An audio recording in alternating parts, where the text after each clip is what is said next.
ইয়াকা নাবুদু ওয়া ইয়াকা নাস্তাইন। সম্মানিত কুমিল্লাবাসী, আজকে শুধু এখানে এটা বিভাগীয় ইফতার, কুমিল্লার মানুষ শুধু উপস্থিত হয় নাই, ব্রাহ্মণবাড়িয়া, চাঁদপুর থেকে শুরু করে আমরা যেটাকে বলি গ্রেটার কুমিল্লা, আমরা আগে একসাথে ছিলাম।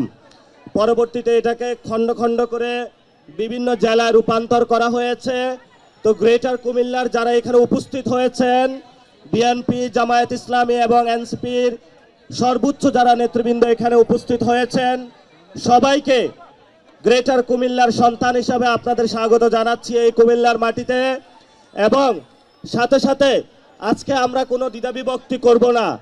আমরা আজকে আমাদের একটা পার্টি, সেটার নাম হলো ইফতার পার্টি। আমাদের পার্টির নাম কি আজকে? পার্টির নাম কি আজকে? এই ইফতার পার্টি থেকে আমরা ঘোষণা করছি যে বাংলাদেশে আমরা যতদিন জীবিত থাকব, বাংলাদেশে ইনশাআল্লাহ চাঁদাবাজ, সন্ত্রাস এবং দুর্নীতির কবর রচনা করব ইনশাআল্লাহ। আমরা এই হেদায়েতের দাওয়াত নিয়ে চট্টগ্রাম গিয়েছিলাম, আজকে কুমিল্লায় এসেছি। এখানেও বিভিন্ন রাজনৈতিক দলের যারা নেতৃবৃন্দ উপস্থিত হয়েছেন, আপনাদের প্রতি আমাদের কোনো ক্ষোভ নাই। ছোট ভাই হিসাবে, সন্তান হিসাবে আপনাদের কাছে একটা আবেদন, প্লিজ যারা এই যে কুমিল্লার বাস স্টেশনগুলোতে চাঁদাবাজি করে, সিএনজি স্টেশনে চাঁদাবাজি হয়, মেডিকেলে চাঁদাবাজি হয়, আল্লাহর রাস্তে আপনারা এগুলা বন্ধ করেন। এবং কুমিল্লায় আমরা শুনেছি অনেক জায়গায় ছোট ছোট কিছু গডফাদার আছে এবং এরা নিত্য নৈমিত্তিকভাবে খুন করে বেড়ায়। মানুষের জীবনের যারা ব্যবসায়ী রয়েছে তাদের জীবন বিপন্ন করে তুলছে।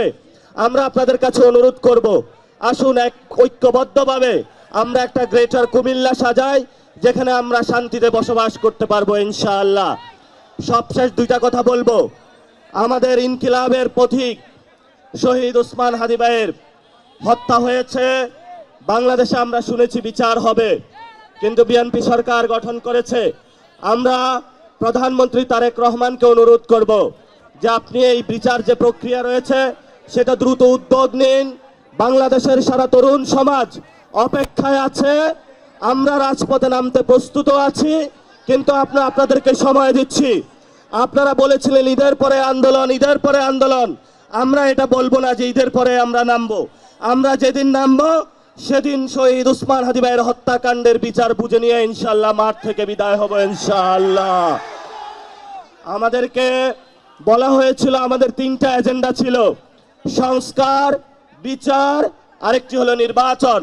নির্বাচন হয়েছে, আপনারা যেভাবে হোক ক্ষমতায় গিয়েছেন, তাহলে এখন সংস্কারের কি হবে? আমরা সবাই ভোট কেন্দ্রে গিয়েছিলাম, গণভোট হাকে জয়যুক্ত করে বাংলাদেশের মানুষ দিয়েছিল। সংস্কারকে ব্যাহত করার প্রচেষ্টা চলছে।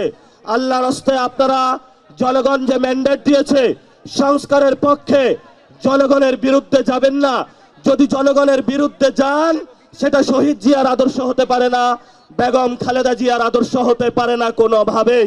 এজন্য আমরা আপনাদেরকে অনুরোধ করব, যেই পথ শহীদ জিয়াউর রহমান, বেগম খালেদা জিয়া এই বাংলাদেশের মাটিতে জীবন দিয়ে প্রমাণ করে গিয়েছিলেন যে বাংলাদেশের মাটিতেই থাকবো, এখানেই শহীদ হব, তবু বাংলাদেশের মানুষের সাথে গাদ্দারি করব না, সেই পথে আপনাদেরকে থাকার আমরা অনুরোধ জানাচ্ছি। সর্বশেষ কথা, শেখ হাসিনা এখনো কিন্তু আমরা তাদেরকে ফাঁসির কাঠগড়ায় দাঁড় করাতে পারি নাই। ওই যে এই পাশে রয়েছে ইন্ডিয়া, এই ভারতে বসে বসে তারা বাংলাদেশের বিরুদ্ধে ষড়যন্ত্র করছে। আমরা প্রধানমন্ত্রীকে অনুরোধ জানাবো, নির্বাচন হয়েছে, এখন বিচারের উদ্যোগ নিন। আপনাকেই তো শেখ হাসিনা এখানে বাংলাদেশে অনেক নির্যাতন করেছিল, অসংখ্য কুমিল্লার ভাইদেরকে হলো এখানে রাজপথ থেকে ধরে নিয়ে গিয়েছিল। এই যে কুমিল্লার সাক্ষ্য ভাই থেকে শুরু করে প্রত্যেকটা ব্যক্তি এখানে ইয়াসিন ভাই নির্যাতিত হয়েছিল আমরা জানি। কিন্তু আমরা এখন কি দেখতে পাচ্ছি? শেখ হাসিনা ওইখানে বসে বসে হাসছে, আর রাজপথে আমরা এখানে বিচার চেয়ে বেড়াচ্ছি। আপনারা বিচারের উদ্যোগ নিন, ইনশাআল্লাহ নতুন বাংলাদেশ গঠন হবে। সবাই ভালো থাকবেন। ইনকিলাব জিন্দাবাদ, বাংলাদেশ জিন্দাবাদ, কুমিল্লাবাসী জিন্দাবাদ। দেখা হবে রাজপথে।